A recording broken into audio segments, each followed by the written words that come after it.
اس کی انتہا ٹھیک ہونی چاہیے. اور اگر ٹھیک عمل مرد کرتا ہے اللہ کے ہاں اس کو قبول کیا جائے گا.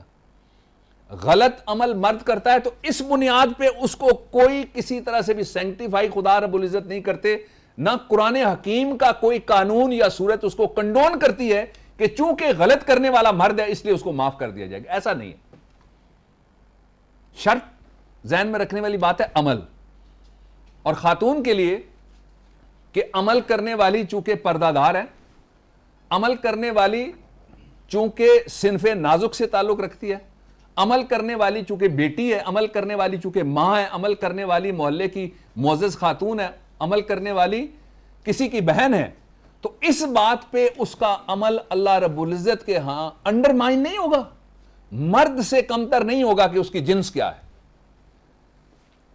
پہلا ضابطہ جو قرآن حکیم میں بیان کیا گیا عورت اور مرد کے درجات کی برابری کا, وہ ضابطہ یہ ہے کہ صاحب عمل ہونا چاہیے, خواہ عورت ہو خواہ مرد ہو. عمل درست ہونا چاہیے خواہ عورت ہو یا مرد ہو, اور عمل کی انتہا اس کا نتیجہ منتہائے مقصود ٹھیک ہونا چاہیے خواہ عورت ہو خواہ مرد ہو. اس بنیاد کے اوپر اللہ کے ہاں کوئی تفریق نہیں ہوگی کہ ایک برا عمل کرنے والا چونکہ مرد تھا اس لیے وہ مان لیا جائے گا, اور اچھا عمل کرنے والی چونکہ خاتون تھی. تو یہ غلط فہمی آج دور ہو جانی چاہیے. سورہ آل عمران کی ورس نمبر 195 کی اس مختصر تشریح کے بعد جو میں نے آپ کے سامنے رکھی ہے کہ کسی کی جنڈر کے اوپر اس کا عمل قبول ہوگا یا عمل قبول نہیں ہوگا, اس مضمون کو تھوڑا سا ہم آگے بڑھاتے ہیں. آگے بڑھانے کے لیے سورہ النساء ورس نمبر 124, سورہ النساء کی ورس نمبر 124, اس میں جینڈر ڈسکریمنیشن کے حوالے سے میں تھوڑا سا اس سبجیکٹ کو اور آگے لے کے جانا چاہتا ہوں. اور اس کا سبب یہ ہے کہ جو غلط فہمیاں پیدا کرنے والے ادارے ہیں یا لوگ ہیں یا عناصر ہیں, وہ غلط فہمیاں قرآن حکیم میں خواتین کے حقوق اور عورتوں کے حقوق کے حوالے سے دو پیدا کرتے ہیں. ایک وہ جو میں آپ کے سامنے رکھ چکا ہوں کہ اس کو عورت کو کمتر مخلوق گنا گیا, ایسا نہیں ہے بالکل. میں نے ایک صورت آپ کے سامنے آل عمران ورس نمبر 195 رکھی, اب میں سورہ النساء ورس نمبر 124 کی طرف جاؤں گا. دوسری غلط فہمی اس سے دور ہو جائے گی, اور وہ دوسری غلط فہمی کیا ہے؟ وہ یہ کہا جاتا ہے فی الواقع حقیقت میں قرآن حکیم میں اس بات کا شائبہ بھی نہیں ہے, اشارہ بھی نہیں ہے. کہا یہ جاتا ہے کہ عورت کو ایک ایسی مخلوق سمجھا جائے جو مخلوق مرد کی برابری نہیں کر سکتی. یہ کسی جگہ نہیں کہا گیا. جو کانسیپٹ ہے وہ اور ہے, وہ کانسیپٹ میں آخر میں جا کے کلیئر کر دوں گا. یہ ساری آیتوں کے اس سارے سفر میں آپ میرے ساتھ رہیے گا, آپ دیکھیں گے کہ قرآن حکیم خود بولتا ہے, وہ آپ سے خود گفتگو کرتا ہے, وہ اپنی وضاحت خود کرتا ہے, وہ انسان کا مقدمہ خود لڑتا ہے, وہ انسان کے لیے دلیل خود ڈھونڈتا ہے, انسان کے لیے برہان خود ڈھونڈتا ہے, انسان کے لیے مثال وہ خود دے گا. اور ورس نمبر 124 سورہ النساء اس طرح سے ہے, وَمَنْ يَعْمَلْ مِنَ الصَّالِحَاتِ if any do deeds of righteousness, اگر کوئی درست عمل کرتا ہے, درست کام کرتا ہے, کوئی میں بالکل تقسیم کوئی نہیں ہے کہ کوئی مرد یا کوئی عورت, کوئی میں بنی نوع انسان ہے, اور بنی نوع انسان میں خواہ وہ ابن آدم ہو یا بنت حوا ہو, دونوں برابر ہیں. اس میں کوئی اللہ رب العزت نے کسی جگہ ڈسکریمنیشن نہیں کی. بی دے میل اور فیمیل, لفظ یہی ہیں من ذکرن و انثی, کہ خواہ وہ مرد ہو یا وہ خاتون ہو جو درست کام کرتا ہے. اب آپ ذرا دیکھ لیجئے گا جینڈر ڈسکریمنیشن کا کس طرح قرآن حکیم خاتمہ کر رہا ہے. اور یہ جو آج کل جینڈر ڈسکریمنیشن کی بات کرتے ہیں, یہ تو 100 سال سے بھی کم عرصے کی بات ہے.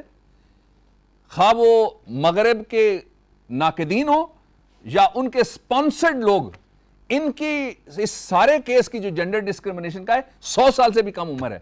اور میں اس قانون کی بات کر رہا ہوں جو آج سے 1400 سال پہلے وجود میں آیا. اللہ رب العزت نے لافانی اور آفاقی قانون میں بیان کیا, I read it again, if any do deeds of righteousness, جو کوئی عمل صالح کرتا ہے, ٹھیک کام کرتا ہے, درست اعمال کرتا ہے, be they male or female, وہ مرد ہوں یا خواتین ہوں, they will enter heaven.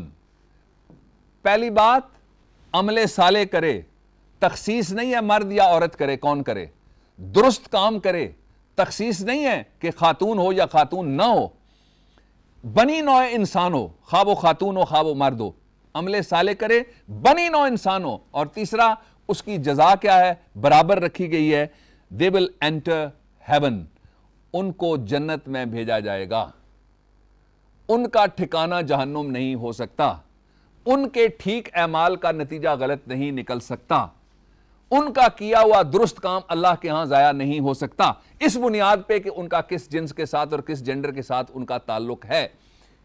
ایک بات اور آگے یہاں میں پڑھنا چاہتا ہوں, وہ یہ, and not the least injustice will be done to them. 3 شرائط میں نے آپ کے سامنے رکھ دی. پہلی شرط, کام درست کرے, عمل ٹھیک ہو. دوسری شرط, بنی نوع انسان ہو, ضروری نہیں ہے مرد ہو, ضروری نہیں ہے عورت ہو, دونوں میں سے کوئی بھی ہو سکتا ہے. تیسری شرط, وہ جنت میں جائے گا. اور اس کے ساتھ چوتھی, اللہ رب العزت کی طرف سے ایشورنس آ گئی. ایشورنس ان لفظوں میں ہے, and not the least injustice will be done to them. اور یہ یاد رکھنے والی بات ہے, اللہ رب العزت ارشاد فرما رہے ہیں کہ یہ ذہن میں کھول کے رکھ لو کہ ان میں سے کسی کے ساتھ چھوٹی سی ناانصافی بھی نہیں کی جائے گی. ڈسکریمنیشن تو آخری ناانصافی ہے نا. جینڈر ڈسکریمنیشن, جنس کی بنیاد کے اوپر امتیازی سلوک, یہ تو آخری ناانصافی ہو جائے گی خدا کے حضور, نعوذ باللہ. اللہ رب العزت ارشاد فرماتے ہیں, یہ 3 صورتیں سامنے رکھو اور پھر اس بات کا یقین رکھو, اس بات پہ اعتبار رکھو, اس کا اعتماد کرو, اس پہ اعتقاد رکھو, اور اس بات کو ایمان کا ایقان کا حصہ بنا لو کہ میں چھوٹی سی ناانصافی بھی نہیں ہونے دوں گا. گارنٹی کس کی ہے؟ حاکموں کے حاکم کی. گارنٹی کس کی ہے؟ مالک کی. اور گارنٹی کس کی ہے؟ خالقوں کے خالق کی. اور گارنٹی کس کی ہے؟ رب العالمین کی. گارنٹی کس کی ہے؟ جو ججمنٹ ڈے کے اوپر جسٹس انشور کرے گا, سکیل برابر کرے گا. اللہ رب العزت نے جو ارشاد فرمایا اس کی روشنی میں خواتین و حضرات یہ پوائنٹ کلیئر ہو جانا چاہیے کہ عورت اور مرد کو اللہ رب العزت نے برابری کا درجہ قرآن حکیم میں اس طرح سے دیا ہے, اور کسی کو حقیر نہیں جانا, کسی کو چھوٹا نہیں کہا, کسی کو کمتر قرار نہیں دیا. اور ارشاد کیا ہوا؟ ارشاد صرف یہ ہوا, عمل کے اوپر کوئی چھوٹا ہو سکتا ہے, عمل کے اوپر کوئی حقیر ہو سکتا ہے, عمل کے اوپر رائندہ درگاہ ہو سکتا ہے, عمل کے اوپر کوئی دھتکارا جا سکتا ہے, عمل کے اوپر کوئی ناکام ہو سکتا ہے, عمل کے اوپر کوئی بے مرام ہو سکتا ہے, عمل کے اوپر کسی کی زندگی سیئ لا اصل و بے نتیجہ ہو سکتی ہے. عمل درست ہے, مرد ہو یا عورت, اس کا ٹھکانہ صرف ایک ہے, جنت. Righteous deeds, there's an assurance from the God Almighty. Nobody can change it. یہ خدا کی حد ہے, اور حد کا آخری وعدہ ہے. وعدہ کیا ہے؟